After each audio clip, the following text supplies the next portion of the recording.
Quand je suis entré au lycée, j'ai rencontré quelqu'un qui s'appelait Stéphanie, la personne qui allait devenir mon tout pendant plus de 10 ans. J'étais un enfant solitaire et timide, et Stéphanie a réussi à rendre le lycée super amusant.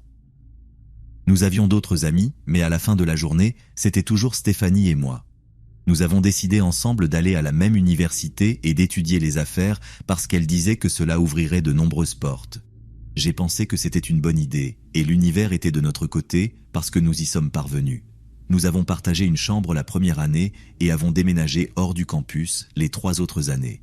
Quand nous avons été diplômés, j'ai pensé que ce serait une bonne idée d'avoir notre propre appartement pour pouvoir expérimenter l'âge adulte pour la première fois. Mais nous avions besoin de travail pour cela, alors nous avons tous les deux commencé à chercher.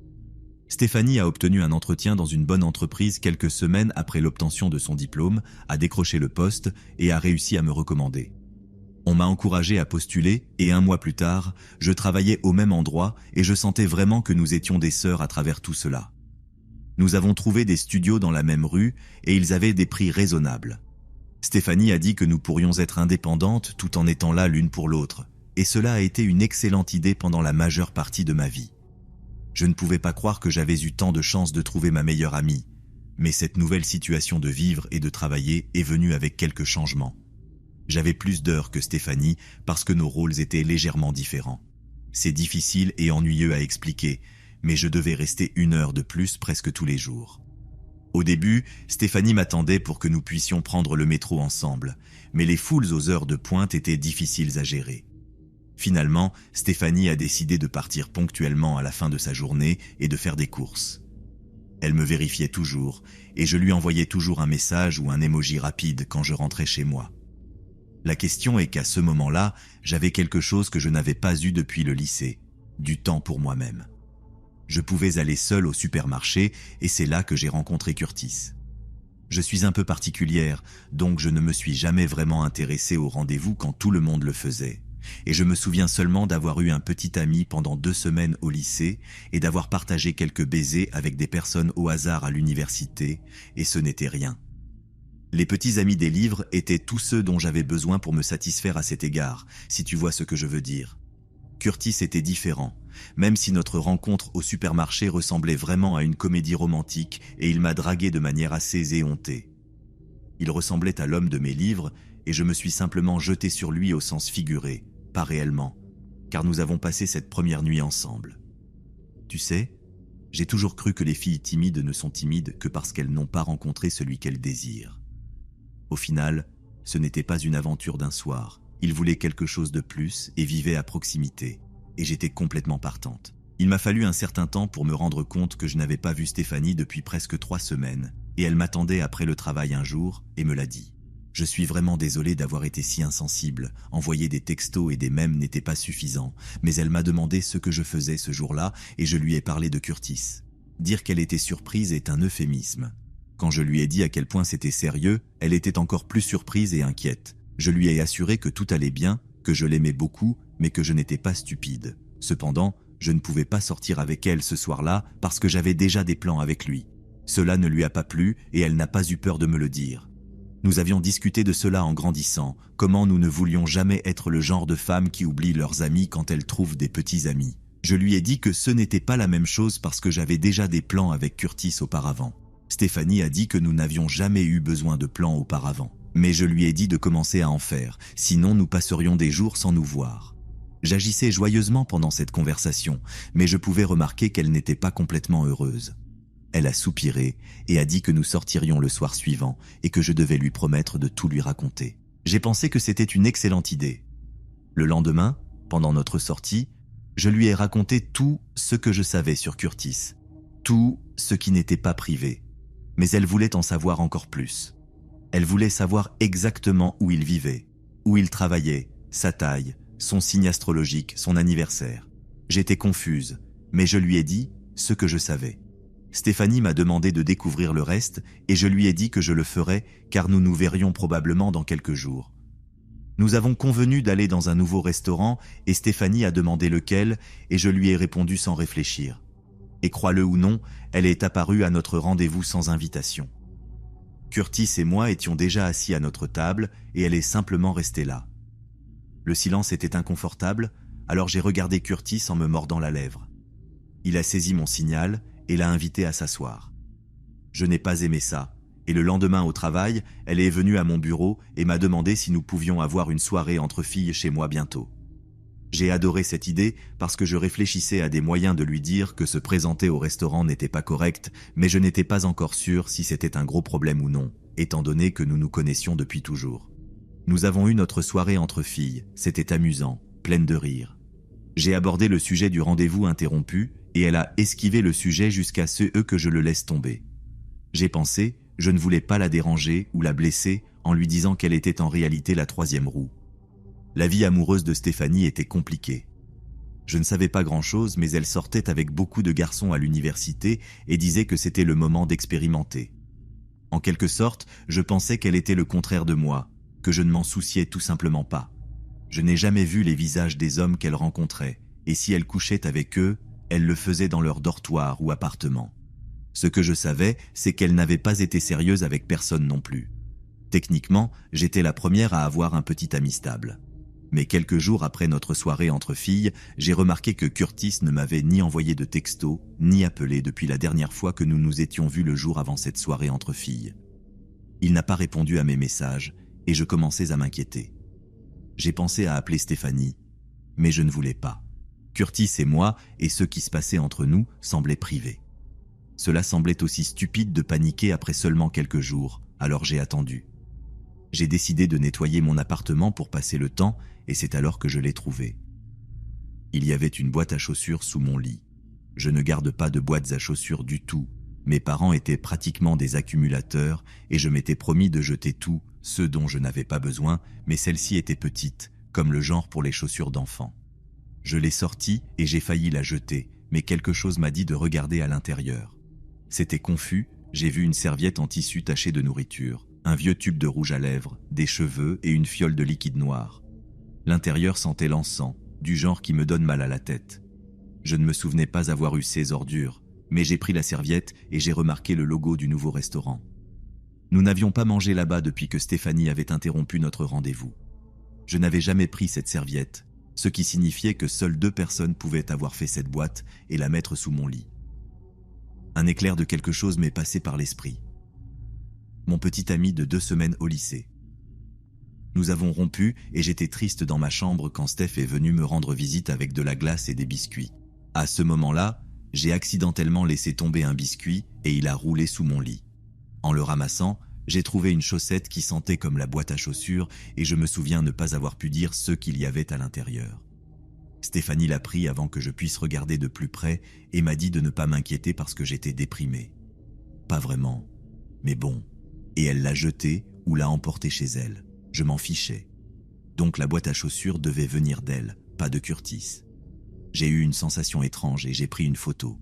J'ai finalement trouvé un forum en ligne et presque immédiatement les gens m'ont dit de ne pas y toucher. Trop tard, je suppose, mais bon. Ils ont dit que c'était de la sorcellerie, de la mauvaise. Je ne savais pas ce que cela signifiait, mais quelqu'un est allé plus loin dans les détails et j'ai été choqué par ce qu'ils m'ont dit sans que je leur explique rien de ma vie. Cette utilisatrice a écrit en demandant si j'avais un petit ami et, si c'était le cas, il avait probablement des problèmes avec lui parce que cette boîte avait l'intention de nous séparer. J'ai répondu que je n'avais pas parlé à mon petit ami depuis des jours et je pense que je savais qui avait fait cela. Elle m'a dit que je devais confronter la personne qui l'avait fait et jeter ses objets ensuite. Je n'étais pas sûr de croire à tout cela, mais j'ai emporté la boîte au travail et pendant le déjeuner, je suis allé chercher Stéphanie. Je lui ai demandé de venir aux toilettes avec moi un instant et elle a souri en marchant. Elle m'a demandé si tout allait bien avec Curtis et son petit commentaire m'a fait froid dans le dos comme si elle savait déjà. Nous sommes entrés dans les toilettes et j'ai vérifié qu'elles étaient complètement vides et j'ai sorti la boîte à chaussures de mon sac en exigeant de savoir ce qu'elle avait fait. Stéphanie a nié savoir quoi que ce soit à ce sujet, mais je savais qu'elle n'était pas une bonne menteuse. Je la connaissais ou pensais la connaître depuis des années. J'ai même mentionné la chaussette. Elle s'est transformée sous mes yeux, mais elle m'a seulement regardé à travers le miroir. Je ne sais pas pourquoi, je ne peux décrire ce moment que comme cette scène dans La Petite Sirène où Ursula et Vanessa, mais dans le miroir elle ressemble à Ursula. pas aussi évident, mais la façon dont le visage de Stéphanie s'est contorsionné dans cette sorte de rage contenue n'était pas normale pour elle. Elle était une femme joyeuse et extravertie en général. Puis elle a pris la boîte de mes mains et l'a jetée à la poubelle. Ensuite, elle est revenue en me regardant seulement à travers le miroir et a dit « D'accord, je l'ai fait. Qu'est-ce que tu vas faire à ce sujet ?» J'ai reculé et essayé de la faire me regarder vraiment, mais elle ne l'a pas fait. Alors je l'ai seulement regardée à travers ce miroir. Je lui ai demandé pourquoi elle avait fait quelque chose comme ça, parce que je l'avais vraiment recherché. Et les gens m'ont dit que c'était du vaudou ou autre chose. Et elle a commencé à détourner l'attention et à demander si j'avais rompu avec Curtis. Je ne l'avais pas fait parce que je n'avais pas parlé avec lui depuis un certain temps, et elle a juste commencé à rire. Ce même rire effrayant. D'accord, peut-être que ce n'était pas aussi dramatique qu'Ursula, mais je jure que ça y ressemblait. Elle a dit que pour moi et lui, tout était terminé, et que je devais me souvenir qu'elle était ma meilleure amie, et que j'étais la sienne, et elle s'est vraiment accrochée à cette phrase « Tu es à moi ». Et je me suis simplement reculé. Je n'avais aucune idée de ce qui se passait, ni de ce qu'elle voulait dire, mais avant que je ne puisse reculer davantage, elle a attrapé ma main. Son visage s'est tourné vers moi cette fois, mais pour une raison quelconque, elle ne pouvait pas me regarder directement dans les yeux, et ses doigts ont commencé à se déplacer sur mes jointures, presque en une caresse, mais pas tout à fait parce que j'essayais de me dégager. Je lui ai demandé d'arrêter, de me regarder et de parler comme une personne normale. Elle me faisait peur. Je ne sais pas si je criais, probablement oui, mais Stéphanie ne s'arrêtait pas. Elle a essayé d'attraper mon autre main, mais je l'ai évité jusqu'à ce que mon dos heurte le mur. J'ai entendu un petit murmure sortir de sa bouche. « Tu es à moi, tu ne me quitteras pas. » Elle a finalement pris mon autre main et a fait la même chose, cette étrange caresse sur les jointures, presque comme si elle comptait chacune lentement, mais cette caresse a commencé à devenir douloureuse. Elle pressait ses doigts dans la cavité entre chaque jointure en appuyant fort. Je ne pouvais pas parler, même si je voulais crier à cause de la douleur atroce. J'étais comme gelé avec le dos contre le mur carrelé. Je n'avais aucune idée de ce qui allait arriver ensuite. Je ne savais même pas si je pleurais à ce moment-là ou non. Tout cela était si fou, elle me faisait peur. Ce n'était pas Stéphanie. Quelqu'un est entré par la porte et ses toilettes de bureau étaient extrêmement bruyantes. Et comme si un sortilège se brisait, tout est revenu à la réalité. J'ai presque eu l'impression d'avoir eu une vision parce que j'ai simplement cligné des yeux et Stéphanie était à au moins 4 pas de distance et me regardait enfin dans les yeux et elle a seulement souri et a dit que nous parlerions plus tard et elle est partie. Mais nous n'avons pas parlé plus tard, en fait. J'ai attendu parce que j'étais encore blessée, confuse et curieuse, mais Stéphanie m'a ignoré depuis lors et a demandé un transfert de travail après cela et elle m'a complètement coupé de sa vie après. Et je n'ai toujours aucune idée de pourquoi. Écoute, je sais que toute autre personne l'aurait simplement coupé en premier, mais elle était ma meilleure amie avant ce jour-là. Tout cela était si étrange et je ne pouvais rien comprendre. Et, aussi fou que cela puisse paraître, la nuit de notre confrontation dans les toilettes, Curtis m'a en fait appelé et s'est excusé de ne pas avoir envoyé de texto plus tôt. Il avait eu peur parce que nous allions trop vite, mais il s'est ressaisi ce jour-là et voulait se racheter. J'ai du mal à croire que tout cela était à cause de la boîte ou de ce que Stéphanie me faisait dans ses toilettes. N'importe qui expliquerait facilement cela comme une coïncidence et je le pense ainsi, mais parfois je me demande encore, peut-être. De plus, si Stéphanie pensait que j'étais à elle, pourquoi m'a-t-elle coupé ainsi ? Et ne pas avoir de fermeture est simplement terrible, surtout parce que le regard dans le miroir reste encore frais dans mon esprit et la douleur dans mes jointures n'a pas disparu depuis ce jour-là. Ma meilleure amie me manque toujours.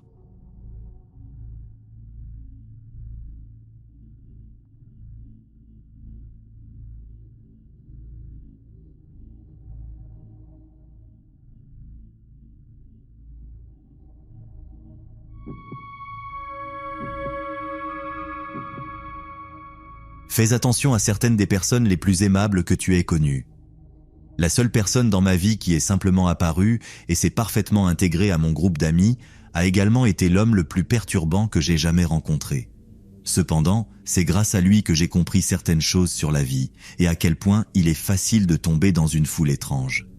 J'avais un grand groupe d'amis composé de 3 femmes et 5 hommes, y compris moi. Nous nous sommes connus au lycée et sommes restés amis parce que nous sommes tous allés à la même université proche.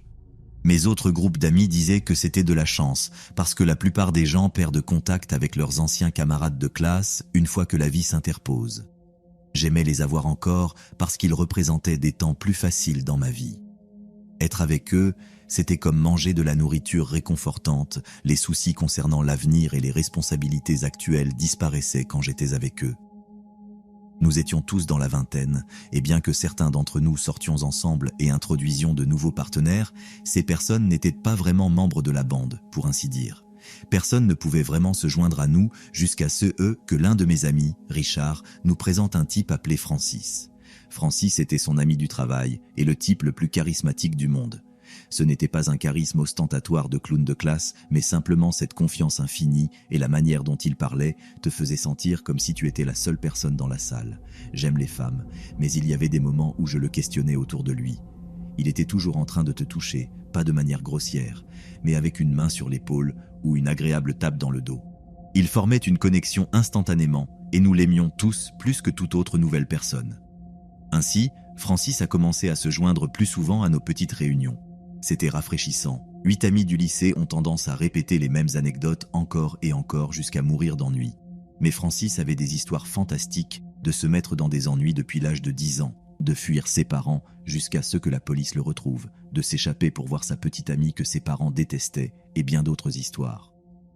Nous étions tous captivés, et ce n'était pas seulement ce qu'il disait, mais ce qu'il faisait avec ce qu'il apprenait de chaque expérience. Francis nous a dit que ses jours de rébellion se sont arrêtés à l'université quand il a rencontré des personnes inspirantes et a commencé à voir la vie comme une opportunité de soutenir les autres. Il a dit que tout le monde devrait s'entraider autant que possible et c'était une bonne idée, bien sûr, mais la plupart du temps, les gens étaient trop occupés ou trop fatigués pour rendre facilement des services. Mais Francis n'était pas l'un d'entre nous.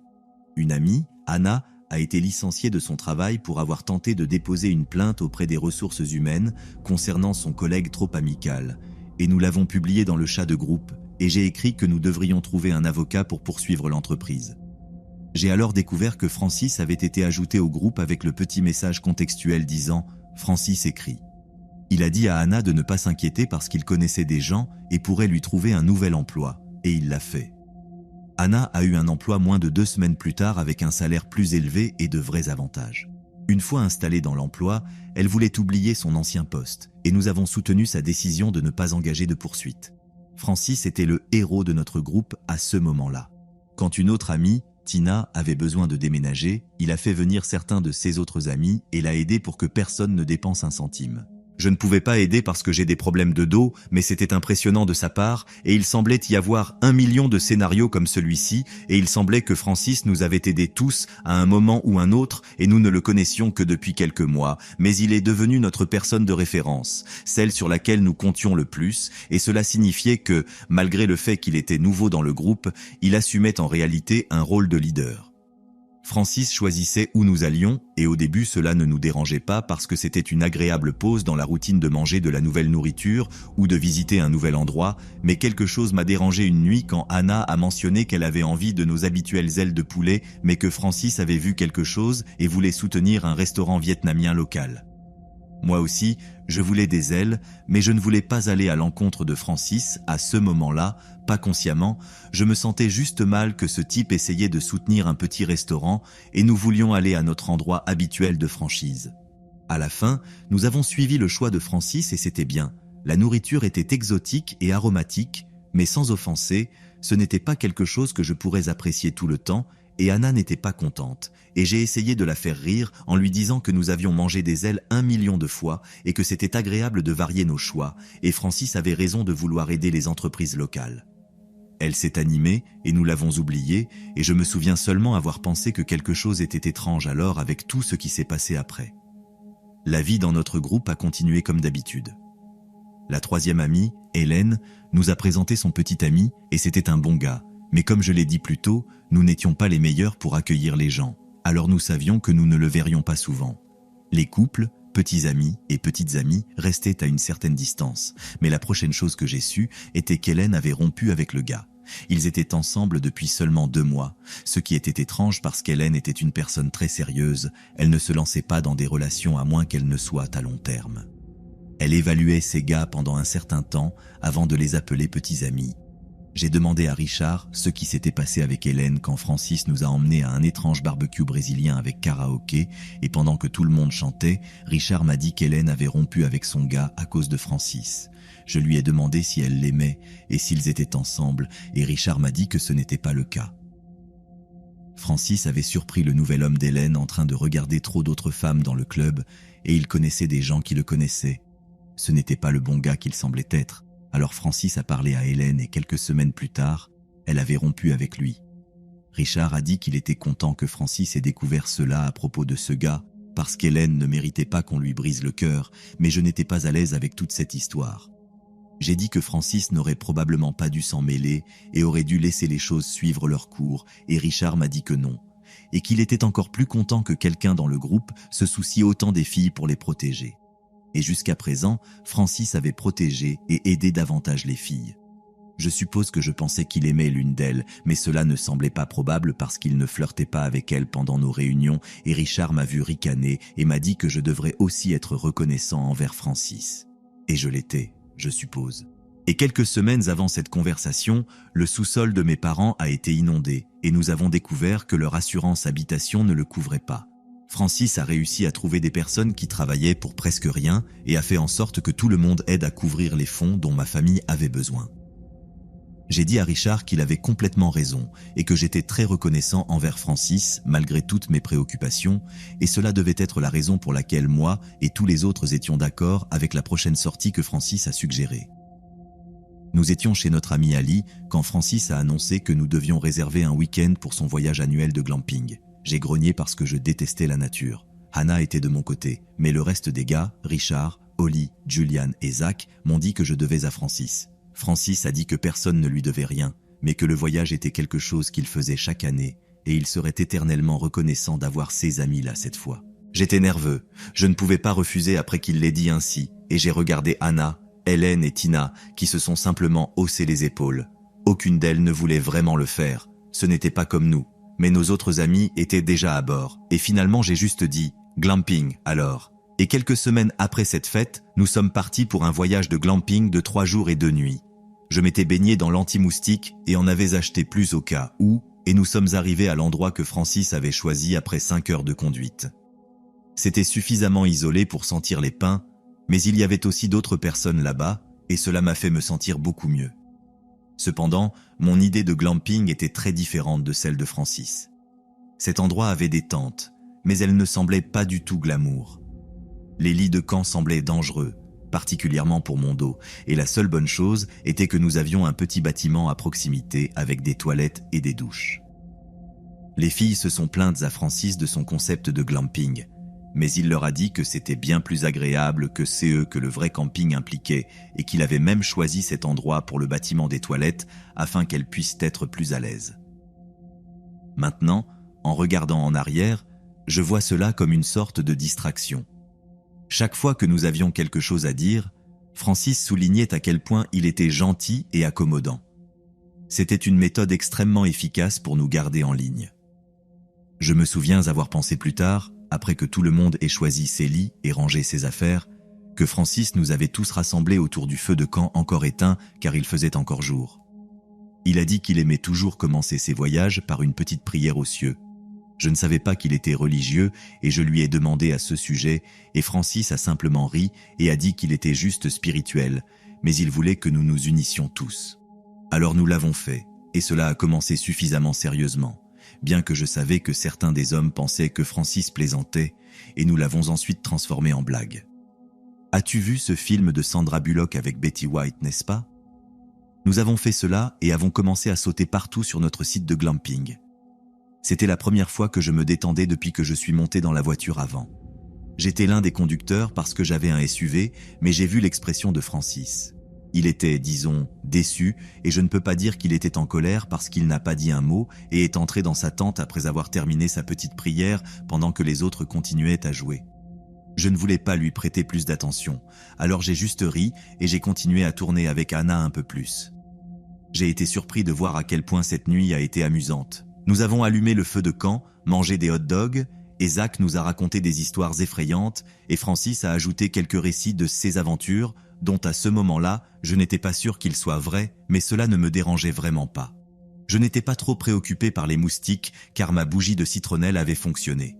Après tout, j'ai dormi comme un bébé, mais tôt le matin suivant, Francis nous a dit que nous allions faire une randonnée en profondeur dans les bois. J'ai demandé si certains d'entre nous pouvaient sauter la randonnée parce que marcher était terrible pour mon mal de dos, mais après la nuit précédente, tout le monde voulait être aventureux, alors ils m'ont convaincu de les rejoindre. Cela a pris des heures de randonnée avant que nous n'arrivions à une petite cascade très jolie. Francis nous a dit de nous arrêter là. J'ai dit que l'eau avait l'air glaciale, donc j'espérais qu'il ne nous demanderait pas de sauter et qu'il ne le ferait pas. J'ai dit cela en plaisantant, mais j'étais honnête et je devais poser mon pied à terre. Francis m'a simplement regardé dans les yeux et a dit « Tu vas entrer dans cette eau, nous le ferons tous maintenant. Enlève tes vêtements. » J'ai ri et lui ai dit que c'était assez drôle, mais que non, je ne le ferais pas. Alors il a dit que je n'avais pas le choix, que je devais le faire. Nous devions tous le faire parce que c'était pour cela que nous étions venus ici. Une fois de plus, j'ai dit non, pensant qu'il plaisantait encore, et Anna s'est mise à mes côtés en disant non aussi. Oli a rejoint le côté de Francis et a commencé à nous traiter de poules mouillées. Soudain, tout le monde prenait des positions sans aucune provocation. Anna, Hélène et Tina se sont jointes à moi, non seulement parce que l'eau semblait trop froide pour nager, mais aussi parce qu'elles n'aimaient pas l'idée de se déshabiller dans les bois. Oui, Francis voulait que nous nous déshabillions tous. Nous étions amis depuis des années, mais pas de ce genre d'amis. Nous allions à la plage et nous nous voyions en maillot de bain et en short, et c'était tout. Francis avait tous les hommes de son côté sauf moi, et ils étaient totalement sérieux, et tout est devenu très silencieux pendant un moment avant qu'Anna dise que cela suffisait. Elle riait à moitié de manière inconfortable et a commencé à s'éloigner dans la direction par laquelle nous étions venus, mais Francis l'a attrapée par le bras et l'a tirée avec force. Il lui a dit qu'elle ne pouvait pas partir et qu'il lui avait trouvé un emploi et aidé quand les choses étaient difficiles, donc elle devait lui faire confiance. Je ne me sentais pas à l'aise avec cette phrase. C'était encore plus de manipulation de sa part et j'ai dit qu'il était temps d'arrêter cela parce que nous ne le ferions pas. Ce n'était pas drôle. Et le meilleur compromis était que nous partions et que le reste des gars fassent ce qu'ils voulaient nus. Francis a regardé mes amis masculins et a fait ce genre de mouvement de tête comme pour demander « Qu'est-ce que vous attendez ?» Et soudain, tous les gars sont passés à l'action. Ils nous ont entourés et ont commencé à nous arracher nos vêtements, se moquant de nous, et je ne peux pas décrire ce que cela a été comme homme. Donc je ne peux même pas imaginer ce qu'ont ressenti Anna, Tina et Hélène. J'ai combattu avec Oli et j'ai aidé les filles, et j'étais incroyablement furieux contre eux tous. Francis n'avait touché aucun d'entre nous, il attendait simplement les bras croisés comme un père attendant que ses enfants fassent ce qu'il avait ordonné, et le reste des hommes riaient et attendaient quelque chose pendant que nous les regardions choqués et blessés. À ce moment-là, je ne reconnaissais aucun d'entre eux. J'ai entendu Hélène sangloter, Tina avait les bras croisés autour d'elle, et Anna remettait sa veste. Je ne me souviens pas qui l'avait enlevée, mais je savais que notre longue amitié était terminée à ce moment-là. En une seconde, Francis a applaudi et a crié que nous avions besoin d'encouragement pour les suivre, n'est-ce pas? Je ne sais pas comment il est arrivé à cette conclusion après avoir vu nos visages, mais les hommes ont commencé à se déshabiller. Instinctivement, toutes les filles se sont retournées et se sont blotties ensemble, et Francis a enlevé ses vêtements, et je parle de complètement nu ici. Il a commencé à sauter et crier, mais aussi à faire ses bruits de singe, et tous les autres gars l'ont imité. J'ai littéralement senti que j'étais dans la 4e dimension, parce que tous ces gars étaient devenus complètement primitifs. Ils ont couru autour de nous, nous faisant nous rapprocher, et je ne faisais que tenter de protéger les filles d'eux, mais j'avais aussi peur. Soudain, Francis a grimpé sur un rocher et a commencé à chanter son propre nom encore, et une fois de plus, tous les autres gars ont suivi en chantant son nom. La forêt était remplie de leurs cris jusqu'à ce que Francis leur dise de sauter dans l'eau glacée. Je ne pouvais toujours pas dire si c'était une blague folle. J'étais bouche bée en les regardant tous sauter sans hésiter, mais toutes les filles pleuraient derrière moi. Francis est descendu du rocher et est venu vers moi dans toute sa nudité, et son expression n'était en rien comme le gars qui avait couru pour nous aider tous avant. Il avait cette sorte de fierté et sa confiance caractéristique, mais tout amplifié et éclaboussé d'une touche d'indignation parce que nous lui refusions ce qu'il voulait. Il a dit qu'il allait nous demander de le rejoindre une dernière fois, et si nous ne le faisions pas, nous ne serions plus jamais les bienvenus autour de lui. Cela m'a pris toute ma force pour lui dire que nous ne le ferions pas, et il a craché sur mes bottes de randonnée et a simplement couru pour sauter dans le lac tandis que les autres hommes acclamaient. Je me suis retourné et dit aux filles de se tenir la main et j'ai utilisé mon téléphone pour trouver le chemin du retour. Nous les entendions nous appeler, se moquer de nous, mais nous n'écoutions pas. Nous avons continué à avancer jusqu'à ce que nous atteignions notre campement. Je leur ai simplement demandé de faire leurs valises parce que nous partions immédiatement et elles étaient d'accord. Nous sommes montés dans ma voiture et sommes partis, et ce voyage de retour à la maison a été une folie. Hélène et Tina pleuraient en se serrant dans le siège arrière, tandis que je sentais mes mains trembler sur le volant parce que j'essayais de ne pas m'effondrer et de ramener tout le monde chez eux en sécurité. Anna a mis une main sur mon épaule et a commencé à le frotter et nous parlions. Et 1 heure plus tard, la voiture était principalement silencieuse à ce moment-là et Anna a simplement demandé doucement « Qu'est-ce que nous allons faire? Qu'est-ce que c'était ?» Et j'ai juste secoué la tête. Je n'avais aucune idée. Je ne savais pas si ces fous étaient tous drogués ou quoi, et Hélène a demandé si nous devrions aller à la police et dire quelque chose parce que oui, techniquement, ils nous avaient agressés. Je ne savais pas grand-chose, mais je leur ai dit que nous pouvions faire ce qu'elles voulaient, et pendant que les filles discutaient de leurs options, j'ai juste commencé à pleurer. Je sanglotais, leur disant à quel point j'étais désolé, que je n'avais pas pu mieux les protéger, et Anna a été la voix de la raison à ce moment-là. Elle m'a dit que ce n'était pas ma faute, que ce n'était la faute de personne d'autre, c'était ce fou de Francis et nos autres amis. Tina a clairement indiqué qu'elle ne voudrait plus jamais aller près de l'un d'eux et nous étions tous d'accord avec cela. Je ne voulais pas non plus les voir, peu importe à quel point nous avions été proches toute notre vie, ils avaient changé. Rien de tout cela n'aurait jamais dû se produire. Hannah a convaincu les autres filles de rester chez elle et m'a invité, mais je n'étais pas sûr qu'elles veuillent un homme autour cette nuit-là. Au lieu de cela, j'ai proposé de venir les chercher le lendemain et de les emmener à la police si elles le voulaient. Finalement, elles ne l'ont pas fait parce que Hannah a appelé son cousin avocat qui a dit que la police ne ferait probablement rien contre eux. Cela semblerait juste un jeu inoffensif avec des amis faisant du skinny dipping, mais je les ai rejointes pour déjeuner chez Hannah le lendemain, qui était un dimanche, et nous avons discuté des choses plus en profondeur. J'ai pu exprimer tout ce que je ressentais à propos de Francis et comment il avait commencé à me mettre mal à l'aise. Elles ressentaient la même chose et m'ont raconté quelques autres choses. Il s'avère que Francis se présentait souvent chez Tina sans prévenir et restait bien plus longtemps qu'il ne le devrait. Il n'avait jamais été inapproprié, donc elle n'avait pas eu le courage de lui demander de partir. Hélène a parlé de sa rupture avec le gars que Francis n'aimait pas. Il s'avère que Francis avait parlé à son nouveau petit ami derrière son dos et l'avait convaincu de rompre avec elle. Elle avait seulement raconté à Richard et aux autres la même histoire pour cacher cela et ne voulait pas nous dire la vérité parce que tout le monde semblait aimer Francis. Pour être honnête, je me suis mise en colère contre elle à ce moment-là. Si elle avait été honnête, peut-être que nous aurions pu faire quelque chose, mais je n'ai rien dit. Et à la fin de ce déjeuner, nous étions tous d'accord pour dire que notre groupe d'amis était pratiquement terminé. C'était doux amer, mais c'était la bonne chose à faire pour tout le monde. Je suis rentré chez moi sans savoir quand ou si je les reverrais un jour. Nous avions tous besoin d'espace. Cette nuit-là, Richard m'a appelé, mais je n'ai pas répondu. Nous étions tous sortis du chat de groupe, mais je les ai également bloqués individuellement. Holly est venue à ma porte, mais je ne l'ai pas ouverte non plus. Francis a appelé quelques jours plus tard, et cette fois, je me suis rapproché de ma porte et lui ai dit de partir ou j'appellerai la police. Je lui ai également dit que les filles feraient la même chose et qu'il était un psychopathe qui devait sortir de nos vies pour toujours. Je ne m'attendais pas à ce qu'il fasse ce que je lui avais demandé, mais il l'a fait. Les autres gars ont cessé d'essayer de communiquer éventuellement et n'ont pas contacté les filles non plus, comme je l'avais prévu. Nous avons tous perdu contact. J'avais d'autres amis, donc je n'étais jamais vraiment seul, mais j'ai eu quelques problèmes pendant un certain temps après ce voyage, mais je les ai surmontés et heureusement, ma vie est assez solide. Hélène a réussi à se remettre avec ce petit ami, et en fait, j'ai vu qu'ils se sont fiancés selon son Instagram. Anna a quitté le travail que Francis lui avait trouvé et a déménagé à l'étranger. C'est avec elle que j'échange le plus de messages, mais pas très souvent.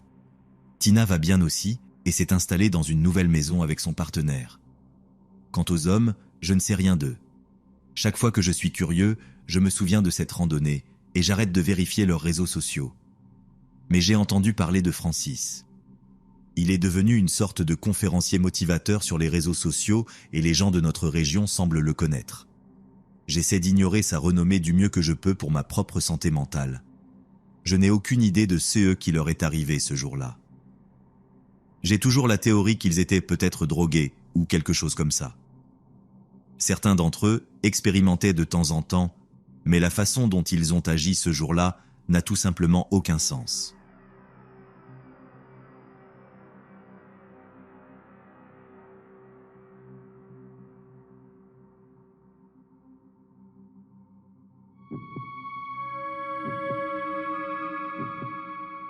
Je sentais que j'avais gagné à la loterie quand j'ai rencontré la famille de mon petit ami. Sa mère a été si gentille et accueillante dès le premier jour, elle a immédiatement voulu m'inclure dans les traditions familiales, même si je n'étais encore que la petite amie à l'époque. Le père de mon petit ami était un peu silencieux et typiquement viril, mais il était suffisamment aimable avec tout le monde. C'était merveilleux. Et les choses se sont encore améliorées lorsque mon petit ami m'a demandé en mariage. J'ai invité ma belle-mère, ainsi que ma mère et mes sœurs, à presque tous les événements que j'avais en tant que futur marié. Elle a pleuré quand elle m'a vu dans ma robe lors de l'essayage et je ne peux pas décrire le type de discours qu'elle a fait lors du mariage. Ce furent quelques-unes des plus belles paroles que quelqu'un m'ait dites dans toute ma vie. Ma propre mère m'a dit que j'étais la fille la plus chanceuse du monde d'avoir trouvé de si merveilleux beaux-parents, car ma grand-mère paternelle, je suppose, était une furie. En résumé, elle n'a jamais été notre grand-mère parce qu'elle détestait tellement ma mère.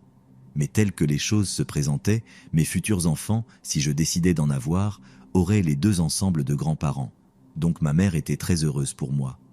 Je devrais probablement donner des noms fictifs à tout le monde pour clarifier un peu plus les choses et garder tout cela relativement anonyme.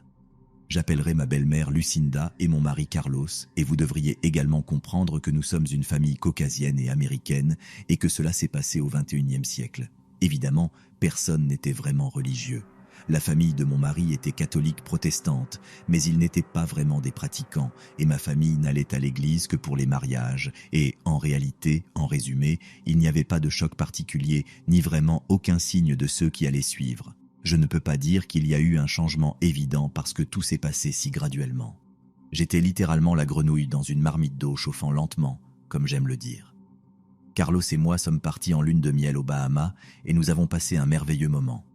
Nous parlions de rien et de tout à la fois.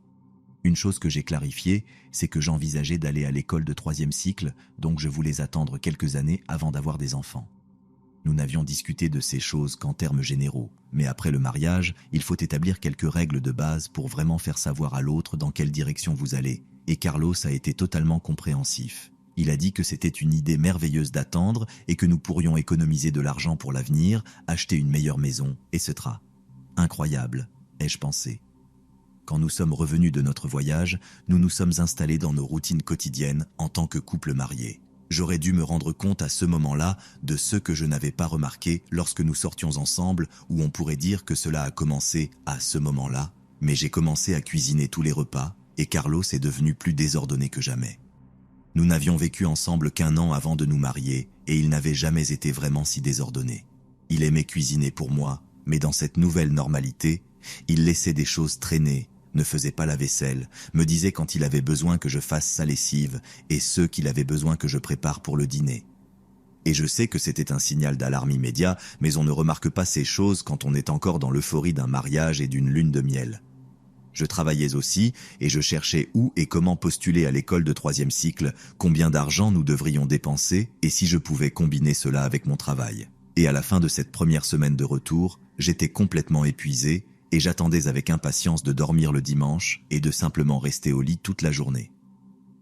Au lieu de cela, Carlos m'a lâché la bombe que ses parents venaient de déjeuner, donc je devais préparer la maison. Je lui ai demandé pourquoi il ne me l'avait pas dit avant, et il a répondu qu'il pensait l'avoir fait, et de toute façon, ce serait notre nouvelle routine hebdomadaire maintenant. Je lui ai dit « Pardon, qu'est-ce que tu veux dire par là ?» Et il a dit que sa mère avait décidé que nous devions avoir un déjeuner ou un dîner hebdomadaire parce qu'elle ne voulait pas que nous perdions contact avec la vie quotidienne. Je lui ai dit que ça irait si seulement il en avait discuté avec moi avant et que j'étais fatigué de cette semaine folle précédente. Carlos a dit que si je ne voulais pas le faire, c'était à moi d'appeler sa mère et de lui dire. J'étais tellement en colère et, honnêtement, j'aimais tellement Lucinda que je n'oserais jamais faire une telle chose. Je me suis levé du lit et j'ai dit à Carlos que si nous allions travailler si dur un dimanche, il devait aider, et il a accepté. Lucinda et son mari, appelons-le Anthony, sont arrivés après que j'ai passé toute la matinée à préparer un bon déjeuner et qu'a fait Carlos. Il a tondu la pelouse. Je suppose que c'était quelque chose, mais bon, nous nous sommes assis pour déjeuner. Lucinda voulait tout savoir sur notre lune de miel et nous avons ri en racontant des histoires et des choses comme ça. Après le déjeuner, Carlos et son père sont allés dans le jardin pour boire et parler. Je n'ai pas aimé ça parce qu'ils m'ont laissé avec toute la vaisselle. Heureusement, j'avais Lucinda qui s'est proposée pour aider et je lui en étais très reconnaissante. Je me sentais assez à l'aise pour parler avec elle de certaines choses auxquelles je faisais face à ce moment-là. Je lui ai dit que son fils devenait plus désordonné qu'il ne l'avait jamais été et elle a simplement ri et dit quelque chose comme que cela arrivait toujours aux hommes quand ils se mariaient. Je lui ai demandé ce qu'elle avait fait pour changer cela et elle m'a regardé bizarrement. Elle ne comprenait pas pourquoi je voulais changer cela. Elle m'a dit que je devais simplement continuer parce que j'étais mariée et devenir une épouse signifiait prendre soin de mon mari. J'ai ri, honnêtement, et j'ai vraiment pensé qu'elle plaisantait à ce moment-là, et il n'y avait aucune chance que cette femme incroyable me dise quelque chose de si années 50. Elle devait plaisanter. Quand je l'ai regardée à nouveau, elle ne riait pas avec moi. Lucinda me regardait fixement, et j'ai perdu mon souffle pendant un instant à quel point c'était effrayant. « Je ne plaisante pas », dit-elle, et a montré juste un peu d'irritation en continuant. Elle a dit que c'était son travail pendant des années de prendre soin de son mari et a également demandé si je la méprisais. J'ai immédiatement secoué la tête.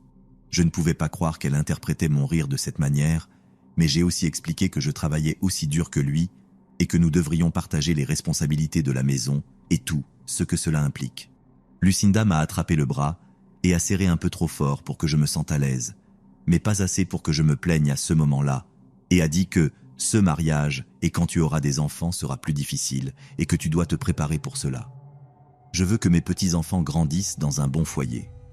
J'ai essayé de desserrer ses doigts et je lui ai dit que c'était bien, mais Carlos et moi avions discuté d'avoir des enfants et nous n'en aurions pas bientôt. La pression de son bras est devenue douloureuse cette fois. Elle m'a demandé de quoi je parlais et je lui ai dit que Carlos et moi avions convenu d'attendre parce que j'allais à l'école de 3e cycle. Elle a finalement lâché mon bras et a jeté l'assiette qu'elle aidait à sécher dans l'évier. J'ai sursauté au bruit. Elle m'a dit que je ne pouvais pas attendre pour avoir des enfants. Je devenais trop vieille, je suppose que 28 ans c'est vieux, et je devais commencer à avoir des enfants tout de suite ou ils naîtraient mal, et je ne vais pas écrire ça, mais elle a utilisé des termes très désagréables. Ensuite, elle a donné une conférence sur la façon dont les femmes priorisent les mauvaises choses. Selon elle, une carrière n'était pas importante pour une femme. Ce qui importait, c'était uniquement la famille. De plus, j'avais déjà un diplôme universitaire et un bon travail. Pourquoi aurais-je besoin de quelque chose de plus ? J'avais tout accompli et il était temps de me concentrer sur l'avenir. Ne vous méprenez pas, ils ne me persuadèrent pas avec ce discours si rétrograde, mais j'étais tellement choqué qu'elles disent ces choses. Une des raisons pour lesquelles j'ai mentionné notre pays, notre race et notre religion, et plus encore, c'est parce que je comprends que dans d'autres endroits, les gens ont encore ce type d'attente dans leur société, mais pas dans l'Amérique moderne, pensais-je. Pas dans celle où j'ai grandi ou celle dans laquelle je pensais me marier. Cependant, j'étais tellement abasourdi que je l'ai simplement accepté. Et quand Lucinda a terminé son discours, elle est allée prendre l'assiette à nouveau. Mais j'ai baissé la voix d'un ton très apaisant et je lui ai demandé de s'asseoir. Je lui ai servi un peu de thé et je suis retourné travailler pour finir la vaisselle. Quand j'ai ramassé sa tasse vide, elle m'a attrapé le bras à nouveau doucement et a dit « Ne dis rien de tout ça à Carlos. Ce sont des problèmes de femme, il n'a pas besoin de savoir. » Au diable avec ça, ai-je pensé. J'ai fait asseoir Carlos cette nuit-là, dès que ses parents sont partis, ce qui a pris beaucoup plus de temps que prévu, et le déjeuner est presque devenu un cauchemar. J'étais préoccupé de devoir leur faire le dîner, mais je lui ai aussi dit que je n'allais tolérer aucune de ses attitudes et que je ne m'étais pas marié pour être femme au foyer. J'allais progresser dans ma carrière et il allait être mon partenaire, pas un enfant dont je devais m'occuper. Si je ne pouvais pas faire ça, j'ai pensé que peut-être nous devrions divorcer, et il est devenu nerveux et s'est excusé, disant qu'il n'avait pas remarqué ce qu'il faisait et qu'il en était désolé.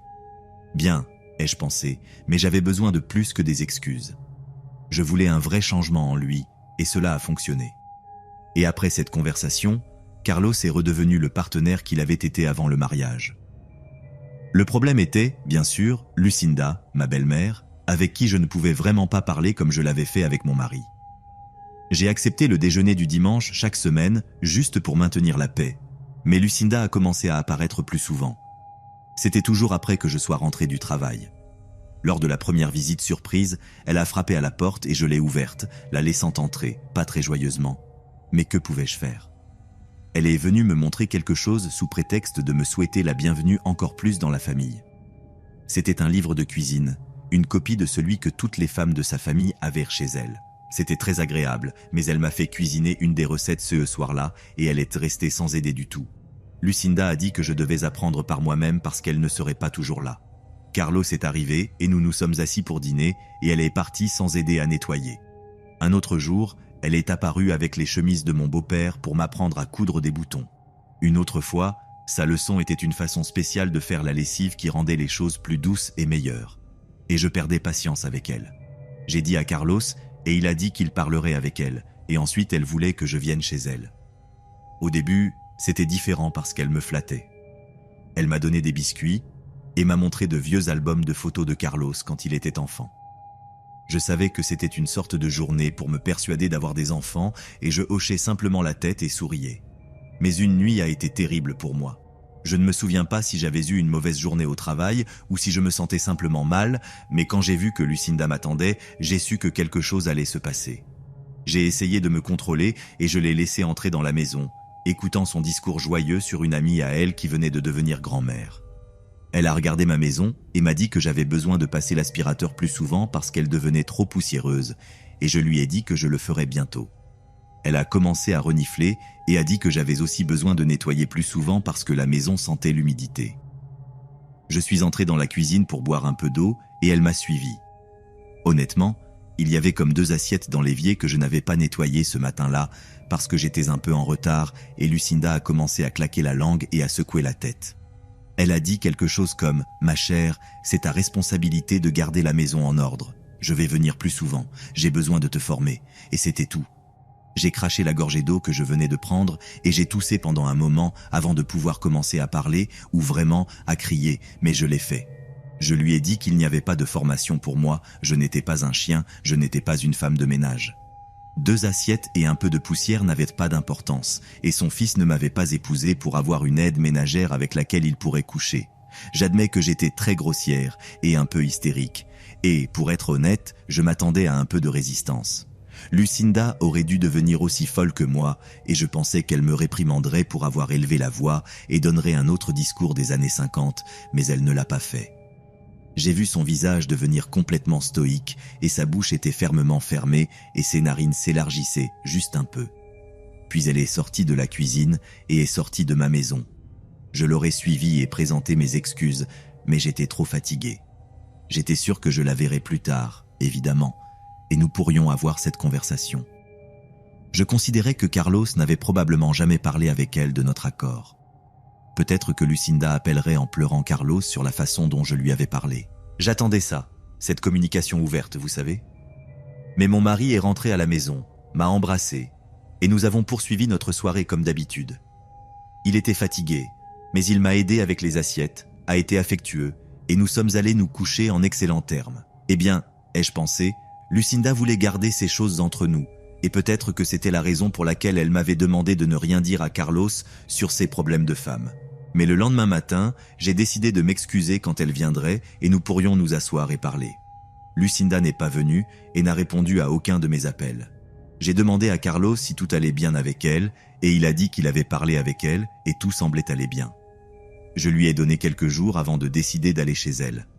Mon beau-père a répondu à la porte et a dit que Lucinda ne se sentait pas très bien. Donc je suis parti. Et je dois admettre que je n'ai pas essayé plus. Je suis devenu plus occupé au travail et avec la date limite prochaine pour l'école de 3e cycle. Carlos et moi étions heureux à la maison, donc Lucinda a simplement glissé au fond de mon esprit. De plus, mon patron surveillait tout ce que je faisais plus que d'habitude pour une raison quelconque. Des mois ont passé et les choses ont été un peu tristes pour moi parce qu'aucune des écoles où j'avais postulé ne m'avait accepté et j'étais assez découragé. À ce moment-là, Carlos était également plus occupé au travail. La vie, vous savez.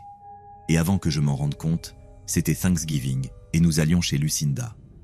Elle organisait la famille élargie et je n'avais pas vu la plupart d'entre eux depuis le mariage. Donc, Pour être gentille et un peu flatteuse, j'ai cuisiné une tarte aux pommes du livre de recettes que Lucinda m'avait donné.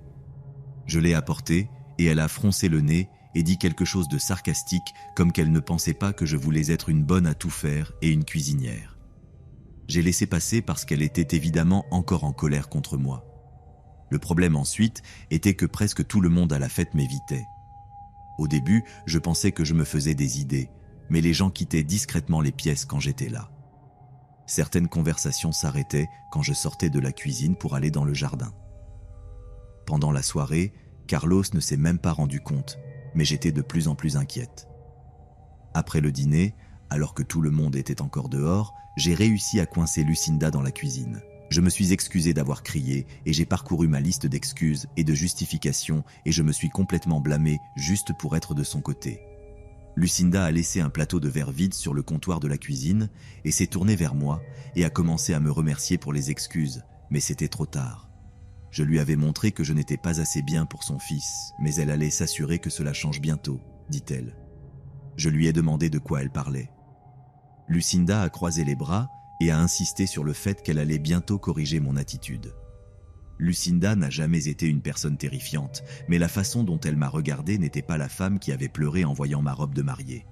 Cependant, je suis resté ferme et je lui ai dit que je n'allais pas changer et, de plus, Carlos m'aimait tel que j'étais. Elle a souri et a ri de manière condescendante. Lucinda a dit qu'il ne m'aimait pas complètement à ce moment-là parce qu'il avait besoin d'une vraie femme, comme sa mère. J'avais eu l'opportunité de devenir ce type de femme avec son aide, mais je l'avais gâché, ce qui ne lui laissait pas d'autre choix que d'intervenir. Quoi ? Intervenir comment ? Et Lucinda m'a révélé toute la vérité. Elle a dit qu'elle avait appelé toutes les écoles où j'avais postulé parce que mon mari lui avait dit lesquelles c'était et elle s'était assurée de parler très mal de moi. Elle avait aussi découvert que mon patron était marié à l'amie de sa tante et elle l'avait appelé aussi. Elle a dit que bientôt je n'aurais ni école ni travail, donc je pourrais me concentrer uniquement sur Carlos, que c'était mon but. Et je ne pouvais vraiment pas y croire. Notre discussion avait eu lieu des mois auparavant et jamais dans mes rêves les plus fous je n'aurais soupçonné quelque chose comme ça. Je lui ai demandé pourquoi elle me disait cela parce que je pouvais facilement exposer ses mauvaises actions à la famille et elle a encore ri, un son de reniflement, et m'a demandé qui me croirait. Et j'ai su que c'était la raison pour laquelle les gens m'évitaient ce jour-là. Elle avait dit quelque chose pour monter la famille contre moi et ils étaient juste gentils pour le bien de Carlos. Sauf que c'était évidemment plus que cela, comme elle me l'a raconté avec arrogance. Lucinda avait dit à tout le monde que je l'éloignais de son fils. Elle m'a dit que Carlos la visitait à peine parce que je ne le permettais pas et que je voulais qu'il se fasse une vasectomie pour que nous n'ayons jamais d'enfants. C'était de la folie, vraiment diabolique, et rien de ce que j'avais connu de cette femme. Je pense que Lucinda avait attendu pour me dire ses plans, comme un méchant dans un film qui détaille tout son complot avant de tuer le héros, parce qu'elle a simplement soupiré de contentement après avoir terminé. C'était de la folie, même si je pouvais à peine respirer en pensant à ce que serait son coup final et si je survivrais à tout cela. Mais je suppose que je l'ai fait, mais Carlos et moi, non. Dès que nous sommes rentrés à la maison, je me suis simplement effondré. Je sanglotais et mon nez coulait dans un spectacle dégoûtant, et après un moment, je me suis rendu compte que Carlos ne me consolait pas beaucoup. Il était assis sur notre canapé, les bras croisés, et il ressemblait beaucoup à Lucinda, et ses prochains mots étaient un écho de ce qu'elle avait dit, et je ne voulais pas les entendre, mais je l'ai fait. Carlos m'a dit que j'aurais dû écouter sa mère, et qu'il pensait que je serais une excellente femme au foyer, comme elle, et que c'était mon devoir de devenir ce que j'étais destiné à être. Et cela signifiait qu'il avait voulu tout cela même s'il n'avait rien dit et m'avait soutenu avant. Quand il a fini de me sermonner, je lui ai demandé pourquoi il avait pris mon parti les fois où nous en avions parlé, et Carlos pensait que je finirais par comprendre ce qui importait vraiment, a-t-il dit. Il espérait aussi que me rendre enceinte pourrait aider, mais il s'est tu et est simplement resté debout. Je ne pense pas qu'il voulait me dire cette partie, mais il l'a fait.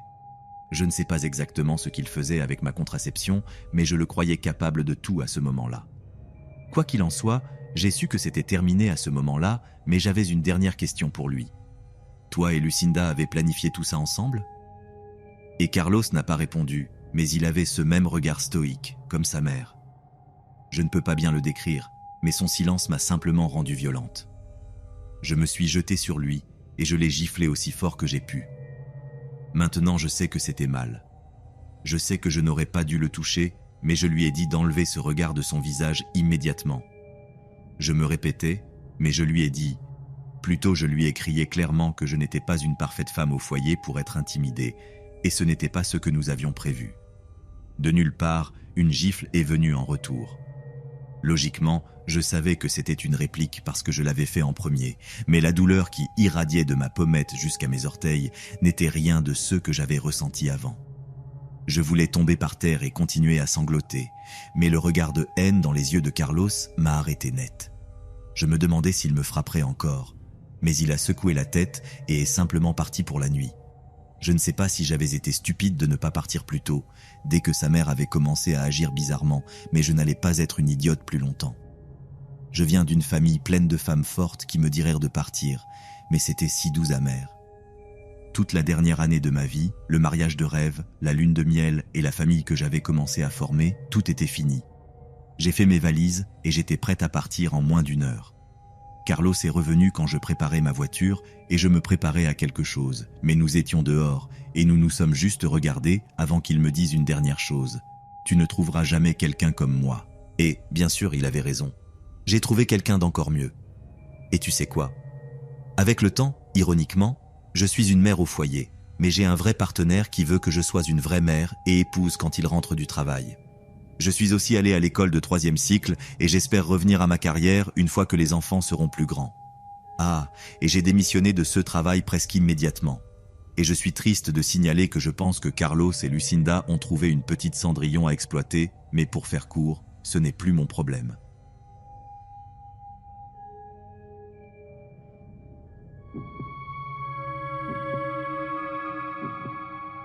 Je m'appelle Fausto et je vis dans un petit village de la campagne anglaise. Ma vie ici a été simple et tranquille, du moins jusqu'à récemment. Je suis né et j'ai grandi dans cet endroit, entouré de prairies verdoyantes et du chant des oiseaux. Je me consacre à l'agriculture, comme beaucoup dans ce village. Je travaille dans une ferme qui appartient à ma famille depuis des générations, cultivant du blé et élevant des moutons. C'est un travail dur, mais gratifiant. J'ai 28 ans et j'ai toujours été une personne réservée. La vie à la campagne n'est pas pour tout le monde, mais pour moi, c'est le seul endroit où je me sens en paix. Mon meilleur ami, Marc, est pratiquement comme un frère. Nous nous connaissons depuis l'enfance, nous sommes allés à la même école et avons partagé toutes sortes d'expériences. Marc est un type charismatique, toujours plein d'histoires et d'anecdotes. Parfois, ces histoires étaient si incroyables que j'avais du mal à les croire, mais il réussissait toujours à me convaincre de leur véracité. Marc et moi passions beaucoup de temps ensemble. Nous aimions pêcher dans le lac voisin, chasser dans les bois et, en général, profiter de la nature qui nous entourait. Marc avait un talent particulier pour raconter des histoires. Il pouvait transformer une simple promenade dans les bois en une aventure épique avec des monstres et des héros. Je l'ai toujours admiré pour cela, même si parfois il me semblait qu'il se laissait trop emporter par son imagination. Le village où nous vivons est petit et tranquille, avec pas plus de 500 habitants. Tout le monde se connaît et les nouvelles voyagent vite. Les maisons sont majoritairement de style victorien, avec des toits en tuiles et des cheminées fumantes en hiver. Il y a quelques magasins, une église, une école et bien sûr le bar local, qui est le centre de réunion pour tout le monde. Ma journée commence tôt. Je me lève à l'aube, lorsque le soleil commence à peine à illuminer les champs. Après un petit déjeuner rapide, je sors travailler. Les jours d'été sont longs et chauds, tandis que les hivers sont froids et sombres. Mais peu importe la saison, il y a toujours du travail à faire à la ferme. Labourer les champs, semer, récolter, s'occuper des animaux. C'est un cycle sans fin, mais qui me procure satisfaction. Le soir, après une journée de travail épuisante, je vais généralement au bar pour me détendre et discuter avec les amis. C'est là que Marc et moi passions la majeure partie de notre temps libre. Nous nous asseyons dans le coin, près de la cheminée, avec une bière à la main, et parlions de tout et de rien. Ces soirées étaient ce qui se rapprochait le plus d'une routine pour moi, et je m'y accrochais. Un soir, après une longue journée de travail à la ferme, Marc m'a appelé pour que nous nous retrouvions au bar local. C'était un endroit accueillant, avec une ambiance rustique et chaleureuse, où les gens du village se réunissaient pour se détendre et partager des histoires. Nous nous sommes assis à notre table habituelle, et après quelques bières, Marc a commencé à me raconter une histoire qui allait changer ma vie pour toujours. « Fausto, il y a quelque chose que je dois te dire, commença-t-il, avec une gravité inhabituelle. J'ai découvert quelque chose d'horrible à propos d'un gars du village, Lucas. Lucas était un jeune homme qui était arrivé au village il y a quelques années.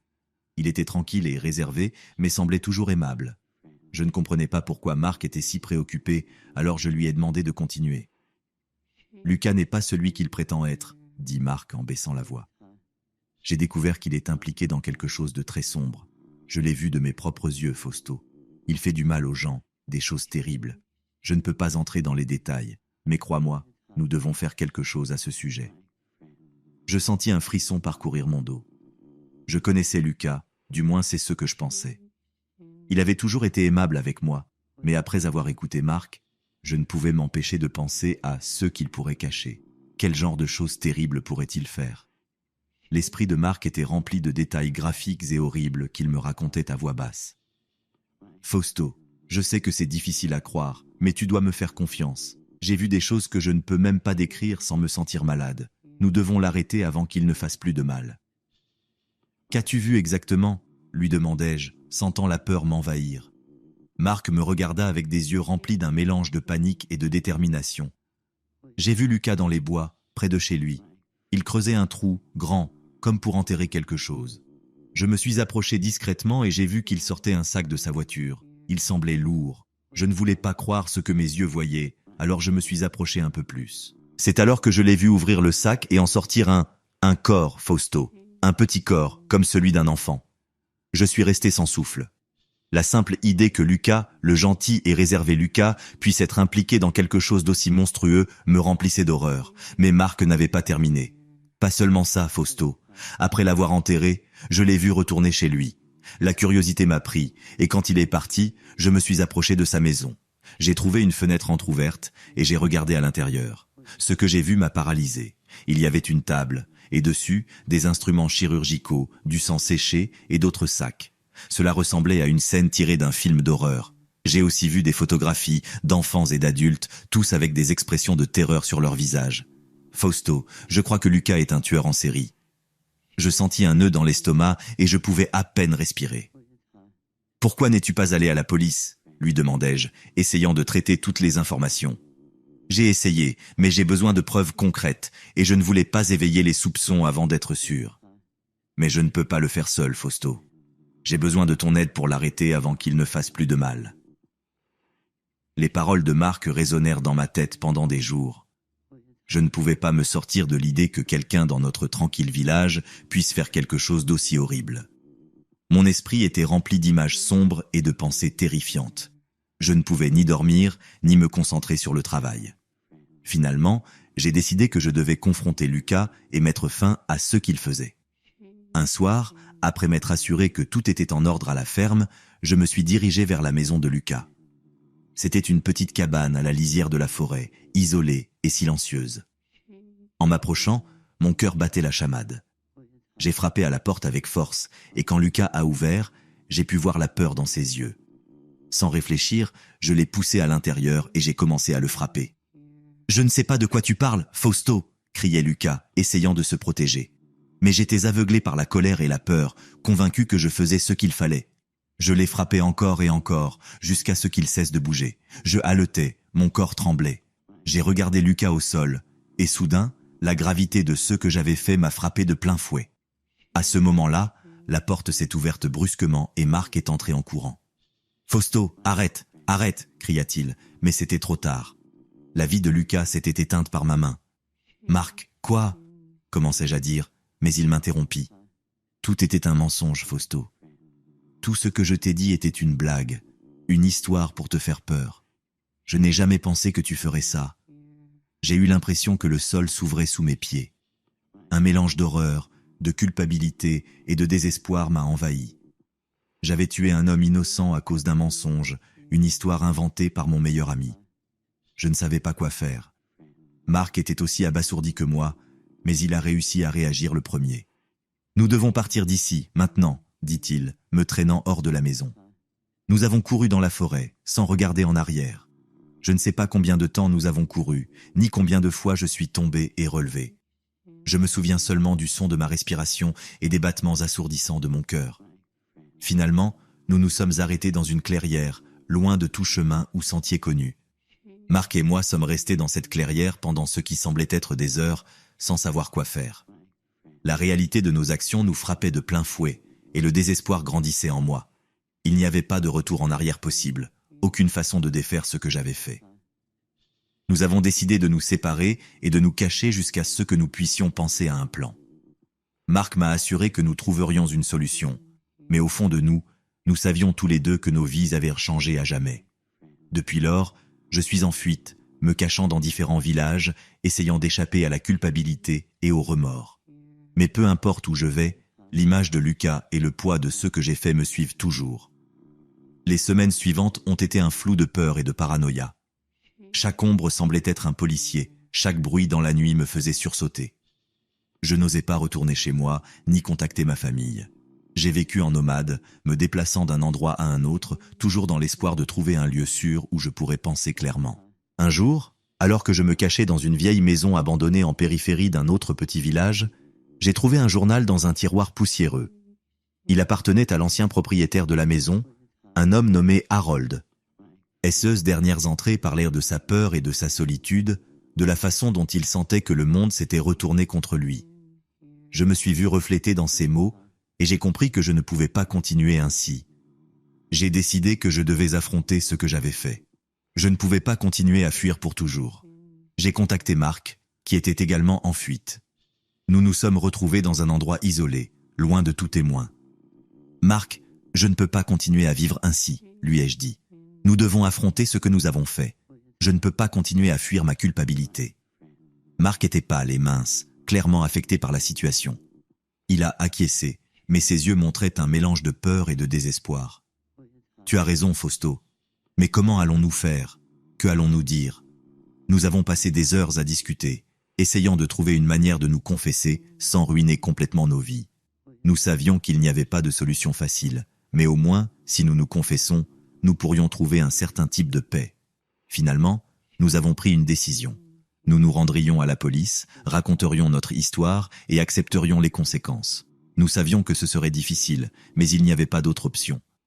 Le voyage de retour au village fut silencieux et tendu. Chaque kilomètre semblait une éternité. Lorsque nous sommes arrivés, le village était tranquille, comme toujours. Nous nous sommes dirigés vers le commissariat, nos pas lourds et pleins d'incertitudes. Nous sommes entrés ensemble, et la sensation de soulagement fut instantanée. Nous savions que ce qui allait venir serait dur, mais au moins, nous ne fuirions plus. C'est mon histoire, l'histoire de comment un mensonge a détruit ma vie et m'a transformé en fugitif. Je ne sais pas ce qu'il adviendra de moi, ni si je trouverai un jour la paix. Mais c'est ma vérité, et maintenant, elle est aussi la tienne.